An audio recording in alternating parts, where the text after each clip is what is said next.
حودة يا حبيبي، انا هنا يا سيدي. ايه الاخبار؟ شايفاك كده ماشي في حتة شكلها حلوة، يعني الجو عندك شكله لطيف. بص بقى، انا هخش معاك كده بقى كزوجتك بقى واقول لك احنا النهارده هنعمل لهم حكاية حلوة. ايه رأيك؟ بس قولي لي كده انت فين بالظبط عشان نعرف نحكي حكاية ليهم. سعدية يا سعدية يا مفترية، صباح الفل. صباح النور يا قلب القلب، باين انك بتتمشى كده في حته هاديه ورايقه.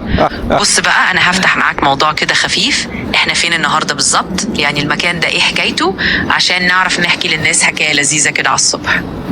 بص انا مش عارف انا فين بالظبط، فخليني ابص على جوجل مابس. طب بقول لك ايه، انا بعت لك سكرين شوت، ايه رايك؟ تمام يا سي سيد، يعني دلوقتي احنا تقريبا في فرانكفورت، في مكان اصلي من الاخر. طب بص، خلينا نقول للناس ان المكان ده له تاريخه وفي حكايات كتير، لو دورنا هنلاقي بلاوي لطيفة. طيب يا عم الحاج، طالما عرفنا المكان ده تقريبا في حتة زي جرونبورج بارك كده في فرانكفورت، يبقى خلينا نقول حاجة خفيفة للمشاهدين. المكان ده على فكرة مشهور بالهدوء وبالطبيعة الحلوة، وفي ناس كتير بييجوا يتمرنوا في الهواء الطلق هنا. يعني بص كده، تقدر تقول عليهم بيعملوا زي المعسكرات الرياضية البسيطة في قلب الطبيعة. نقول لهم بقى يا حودة، لو عجبكم الكلام ده افتحوا لنا قلبكم في الكومنتات، عايزين نعرف انتوا بتحبوا تسمعوا عن ايه المرة الجاية. طيب اللي انا مستغرب له ان في قلب فرانكفورت اللي هي مدينة صناعية ومليانة بقى ابراج، وفي طبعا مصانع على اطراف المدينة وزحمة وبيوت كتير، ان في المساحة الكبيرة دي من الطبيعة موجودة في قلب المدينة. بقى يا عم الحاج، دي حاجة لطيفة انك لاحظتها. اهو ده بقى اللي يخلي الحكاية مسلية. تخيل كده وسط الزحمة والحديد والخرسانة تلاقي حتة خضرة زي دي، كأنها كنز مستخبي. وده من زمان على فكرة، كانوا دايما بيحاولوا يسيبوا مساحة خضرة للناس. لا بصي، انا عايزك تبصي معايا كده، ايه اللي مكتوب في اللوحة دي؟ انا دلوقتي واقف عايز اعرف ايه اللي هم كاتبينه. انا شايف في صور قديمة وفي حاجات مكتوبة كده، انا والمتابعين عايزين نعرف هم هنا بيقولوا ايه. حاضر يا قلب القلب، انا هقول لك على السريع. بص كده، اللوحه دي شكلها بتحكي عن تاريخ جرونبورج بارك والقصر اللي كان موجود فيها واللي كان تابع لعائله روتشيلد. يعني الحته دي مش بس حديقه، دي كمان ليها تاريخ قديم وفيها صور قديمه زي ما انت شايف. فاحنا ممكن نقول لهم على السريع ان المكان ده من زمان كان فيه قصص كتير، والقصر ده كان من الاماكن المهمه. وبالمناسبه تعالوا اسمعوا بقى الحكايه دي وخلوا الناس تسيب لنا رايها لو حد عنده اي قصه قديمه هنا. ايه رايك يا حوده، نكمل كده ونحكي لهم؟ كملي. عايزك تقولي لي وتحكي لي كل حاجه مكتوبه عندك هنا في اللوحه دي بالتواريخ وكل التفاصيل. حاضر يا عم الحاج، بص بقى هحكي لك حاجه لذيذه من اللي مكتوب. اللوحه دي بتقول ان القصر ده اصله اتبنى في 1844 بايد مهندس فرنسي، وكان تابع لعائله روتشيلد زي ما قلت لك.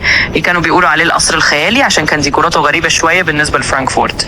فالموضوع كده بقى عندنا حكايه صغيره ظريفه، بس انا مش هطول عليك في التواريخ عشان ما نزهقش الناس. خلينا نقول لهم بس ان المكان ده ليه تاريخ قديم وجميل، واللي عايز يعرف اكتر بقى يجوا يتمشوا هنا ويشوفوا نفسهم. لا انا عايز اعرف اكتر يا سعديه، انا عايز اعرف تواريخ يا سعديه، قولي كل حاجه ما تتعبنيش معاكي. حاضر يا سي سيد، ماشي يا سيدي، هزيدك من الشعر بيت. القصر ده بقى كان بيتوصف زمان انه شبه قصر من قصص الخيال، لانه كان مزيج من الطراز الفرنسي والنهضه، وكان فعلا حاجه غريبه بالنسبه لاهل فرانكفورت وقتها. يعني انت متخيل يا عم الحاج، حاجه كده زي ما تقول كانوا بيشوفوه كانه قصر من حكايات الاميرات. فاحنا بنقول لهم المعلومه دي عشان يتخيلوا قد ايه المكان كان مختلف زمان. في اي قصص حصلت في القصر ده او حكايات محدش يعرف عنها حاجه؟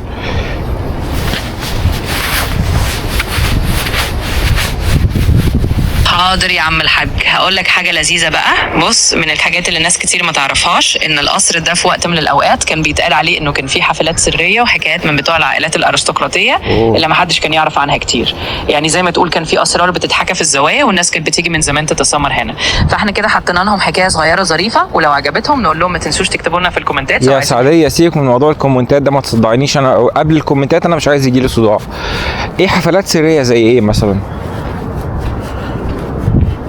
حاضر يا عمهم، خلاص مش هصدعك بحاجه كومنتات دلوقتي، انت تؤمر يا سيدي. خليني اقول لك حاجه ظريفه كده. الحفلات السريه اللي كانوا بيتكلموا عنها كانوا بيقولوا انها حفلات موسيقى كلاسيكيه، يعني حاجه كده زي صالون ثقافي بس على مستوى راقي، وكانوا بيدعوا ناس مهمه بس، وده كان زمان خالص. يعني حاجه كده زي حكايات من زمن فات. فاحنا بنقول لهم المعلومه دي عشان نخلي الجو لطيف، وطبعا من غير وجع دماغ ولا حاجه. انا معاكي اهو. خلاص نكمل حكايات خفيفه كده زي اي نوجه مصريه بتحب تضحك مع جوزها.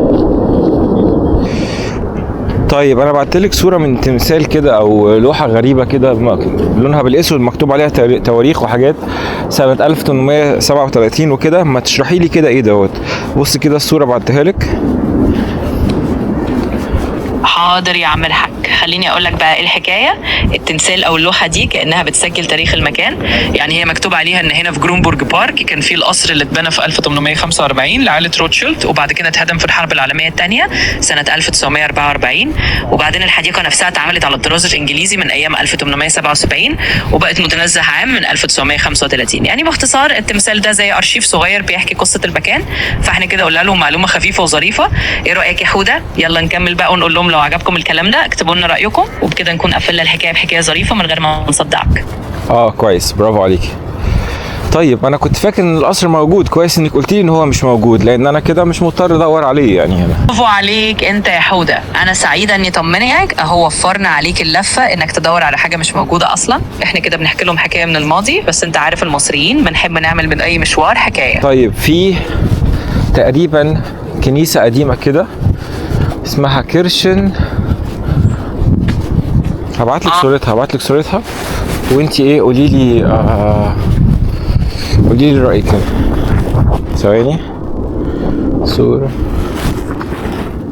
تمام يا حوده، هات الصوره واشوف انا معاك، وانا هقول لك رايي واحكي لك حكايه لو فيها حاجه لذيذه. طيب هبعت لك صورتين، احكي بقى. بص بقى، دي كده كنيسه اسمها كنيسه القديس جورجيوس، كنيسه ارثوذكسيه يونانيه قديمه هنا في فرانكفورت. يعني حاجه كده تعتبر من المعالم الروحيه اللي لسه محافظه على شكلها زينتها.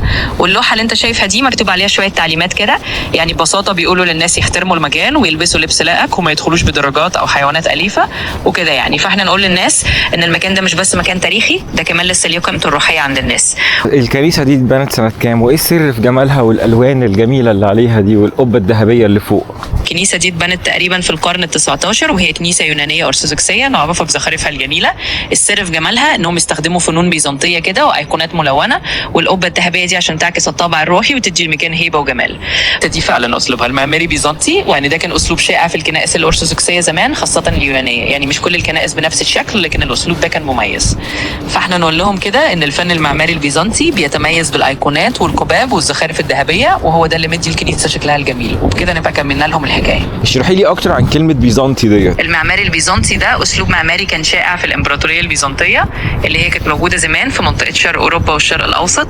الاسلوب ده بيتميز بالقباب الكبيره والزخارف الملونه والفسيفساء والحاجات الذهبيه اللي بتلمع. فاحنا نقول ببساطه للناس ان البيزنطي ده يعني حاجه كده من تراث زمان بتدي شكل الكنيسه فخامه وجمال. وبكده تكون المعلومه وصلت وكل حاجه تمام يا عبد الحاج. الدوله البيزنطيه زمان كانت عاصمتها القسطنطينيه اللي هي دلوقتي اسطنبول في تركيا. يعني من الاخر البيزنطيين دول كانوا بيحكموا حته كبيره من شرق اوروبا وشرق البحر المتوسط. فاحنا بنقول للناس كده ان الفن ده جاي من تراث الدوله دي، وبكده نبقى وصلنا لهم المعلومه بشكل لطيف وبسيط من غير ما نطول عليهم. خلاص يا سيد؟ خلاص يا ستي، تمام، كل حاجه زي الفل. اهم حاجه اننا عرفنا الناس ان حتى في مدينه زي فرانكفورت اللي هي زحمه وفيها ابراج لسه في مساحات خضراء ولسه في حكايات عن اماكن تاريخيه زي الكنيسه والحديقه. وبالمره نقول لهم كده بشكل لطيف لو عجبكم الكلام وحبيتوا الحكايات قولوا لنا عايزين تسمعوا ايه بعد كده، يبقى كده نكون خلصنا الحلقه دي بطريقه خفيفه وظريفه من غير ما نطول عليهم. خلاص يا سيد؟ خلاص يا ست بكل.